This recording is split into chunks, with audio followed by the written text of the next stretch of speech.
Alzheimer's. I'd like to bring up John Herron to make the introduction for our first speaker tonight. John.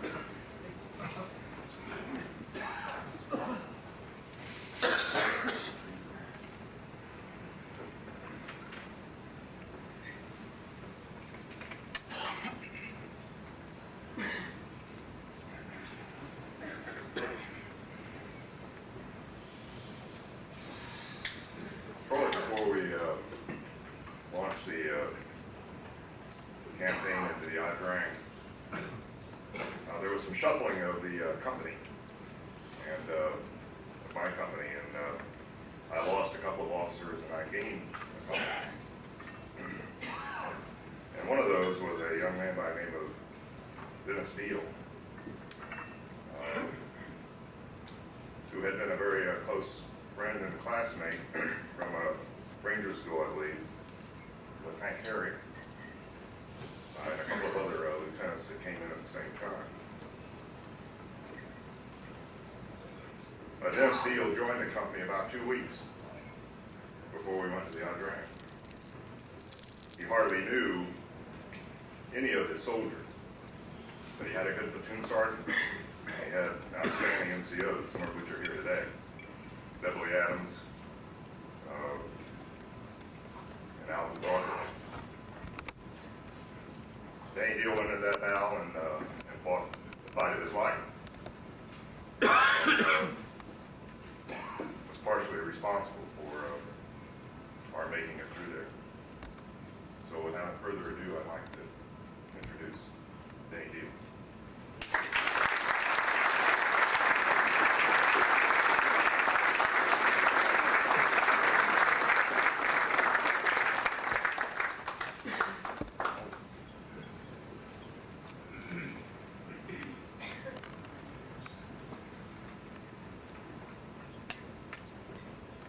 Thank you, Captain John. I put in for leave that day, but he disapproved it. Before I start, I want to introduce a very, very special group of people to all of you. I went into the Idrang Valley without a medic assigned, and we had some medics at battalion headquarters. So we received a man whose name was Calvin Boatnight, Spec 5, and he was to stay with me until needed. Turns out he was needed a lot. This man, I was privileged to see 2 acts of extraordinary gallantry, such that my paradigm for the word heroism was redefined by these 2 men. One justifiably earned a Medal of Honor for what he did, and he's not here tonight, named Joe Marm. But the other one was Calvin Boatnight. We now recognize that through a tragedy of errors and oversights, he didn't get anything. And he deliberately sacrificed his life so that some of my men and others' men could live by placing his body between the enemy fire, which was lined up shoulder to shoulder against us as we tried to advance, and sheltering his patients while he tried to save them. The inevitable happened after 2 or 3 or 4 administrations on his part, and he died. His family is here tonight.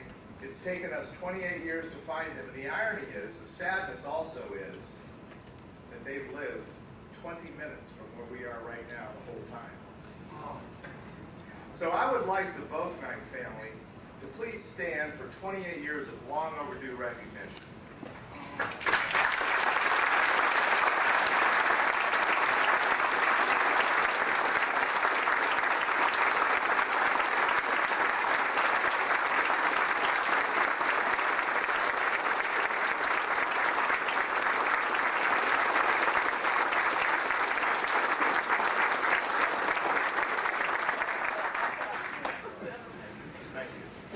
Thank you also for rearranging your schedule.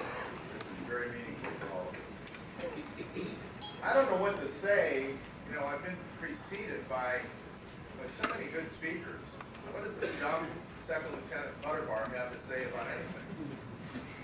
So I thought about it, and I thought about it. I thought, well, maybe I have something to say. And I thought it would be interesting, instructive, maybe a bit humorous, to talk about what it was like to serve in the 1st and 7th, as seen through the eyes of the 2nd Lieutenant Platoon Leader. A virgin in every respect.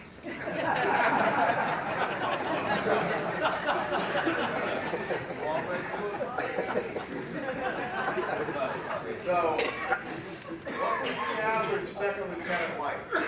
What were we? Who were we? Where did we come from? I'll tell you what. We were Middle America, totally average in every way. None of us were truly outstanding. None of us were truly deficient. We were just kids who had a little bit of college, a couple of years, hadn't finished for whatever reason. We were usually the oldest child, the older brother, if you will. We did not have many siblings.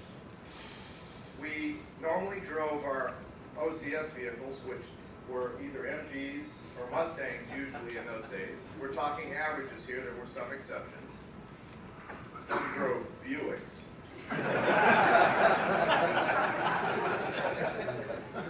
We all went to Ranger School. The whole Ranger class of July '65 was terminated, not terminated, but our orders were canceled, and we went to this outfit called the First Cat. We didn't know anything. We were the last to join. We knew each other well, but that didn't matter because we had not bonded with our men, our NCOs, our senior officers, nobody. We were the new guys, the FN, the new guys on the block. So we came in united by the fact that we really wanted to make a difference. We wanted to do something meaningful, something important. We wanted to take that butter bar and make it meaningful. Really did. So we came in.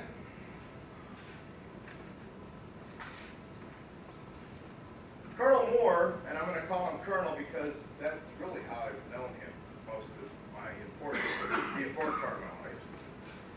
Colonel Moore called us all in one day and said, you know, it's going to tear me up, but some of you are going to lose your lives. Some of you aren't going to make it. It's going to tear me up.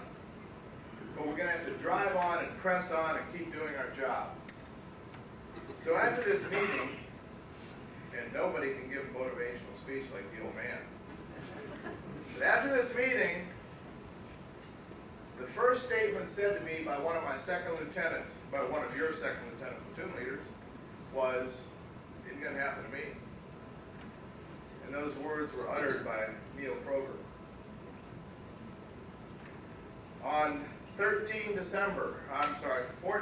November of '65, early in the morning, 8 o'clock, another one of your lieutenants came up to me and said, "Man, I'm exhausted.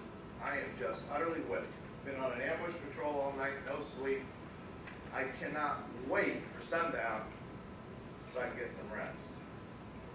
Sadly, that night, Henry Herrick had his wish.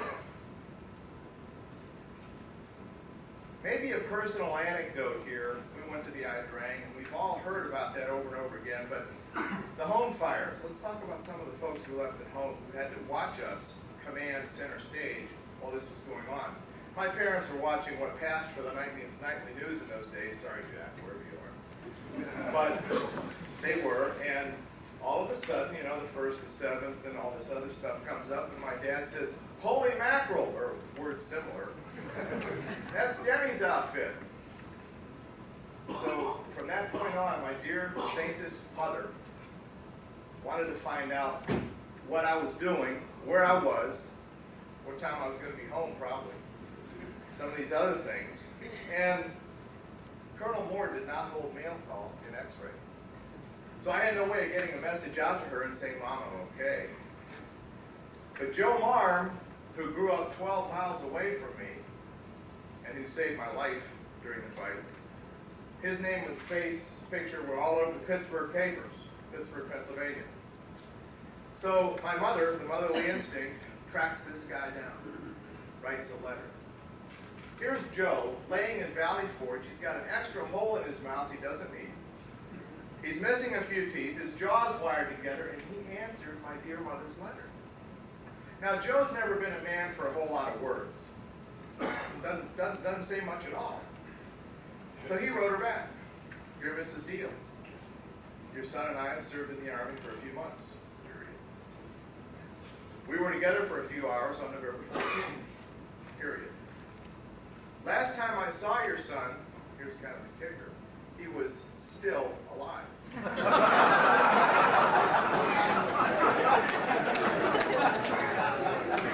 I never understood why this didn't seem to satisfy her.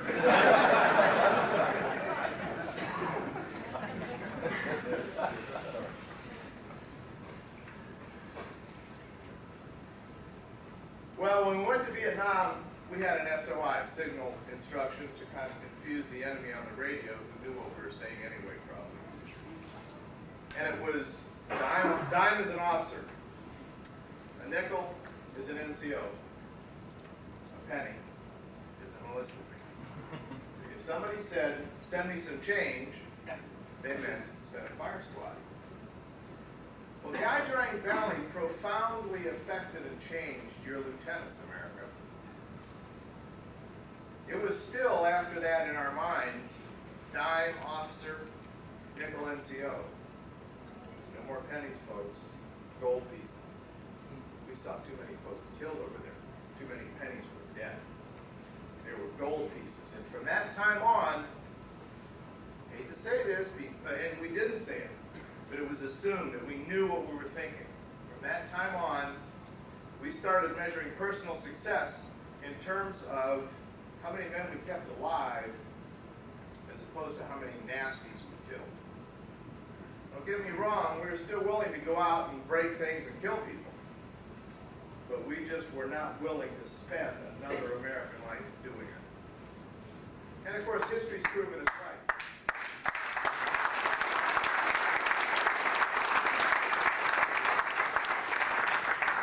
History proved us right. That whole country of South Vietnam and all of its citizens squared were not worth one American life. That's another subject, and I won't get into politics.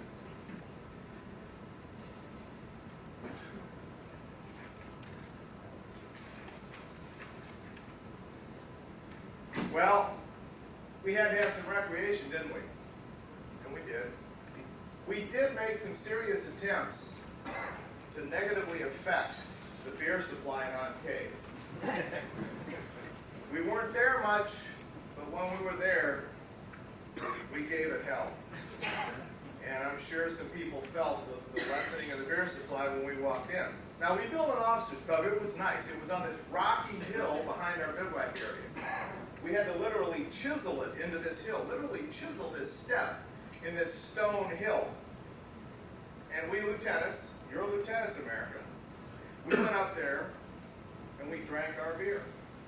The only thing you had to consider when you walked out of the officers' club was when you walked out that front door, you had to start thinking real quickly about taking a left turn and going down the hill, the footpath of the hill. Because if you failed to do that, you toppled off a 25-foot cliff onto rocks the size of Volkswagens. So your lieutenants were sitting around one night, drinking our beer, trying to see if we could affect the beer supply in On Cay, and all of a sudden, without warning, one of your lieutenants was seized with a fit of self-righteousness. And he slammed his hands down on the table. He said, I am sick and tired of being dragged down to the level of you drunken louts. For a change, I'm going back to my area and getting a good night's sleep. Well, what did we do to deserve this? So he walked out the door, head high, shoulders back. You guessed it. He forgot to go left. The last we saw of this man was the top of his hat as he began his descent 16 feet per second. We were very, very concerned about this because one thing, we were going to have a hell of a mess to clean up. So we hurried down the footpath, only to get over to the area of the boulders and find this lieutenant staggering around, holding his head. Thank God those rocks were there to break my fall. You're lieutenants, America. But what's really sad is it made perfect sense to us. Well, time hasn't stopped, has it? You know, I got a little brother. He's always going to be my little brother. He's 43 years old. I took him fishing, took him camping, taught him baseball, did all the things a big brother does with a little brother. If we walked back on X-ray today, Colonel Moore would be my little brother. Blows my mind. My company commander, Captain John, would be my son. And in a few years, I'd be my own grandchild. Time moves on. Today, Karen Metzger, who was a little toddler in 1965, is 3 times a mother and older than her own father was when we lost him. I've always marveled at the fact that I was able to make decisions in fractions of a second in those days, permanent decisions involving life and death. The man in me today, quite honestly, candidly, would be unable to do many of the things that the child in me did 28 years ago. What can we, Lieutenant, say today? What can the children that you, America, place the fate of your children in? What can we say? What can really any of us say? Other than those proved to be the most meaningful, the most significant days of our lives, we had purpose. We believed in what we were doing, and we did our best. We didn't know that then. We didn't know the secret. We wanted so much to survive this current unpleasantness and get home and really start living. Just didn't get it, did we? The secret was this. It never got any better, did it? The sense of comradeship, the sense of purpose, the sense of love, mutual respect, never got any better. Never found anybody else. Sure, we had families, wives, other things that are very important, but that feeling of combat brothers never got better, did it? And sisters. So what would I say to you, the most important people of my life after my family? What would I say to you? It's really simple. You were there. You were there to see me grow up and become a man. You shared with me the greatest triumphs of my life. You endured my attempts to develop as a leader. You were patient with my mistakes, and you were generous with your praise. You rewarded me with your trust, and you blessed me with your faith. So what to say to someone who has been all good things to me? Pretty simple. Thank you for everything.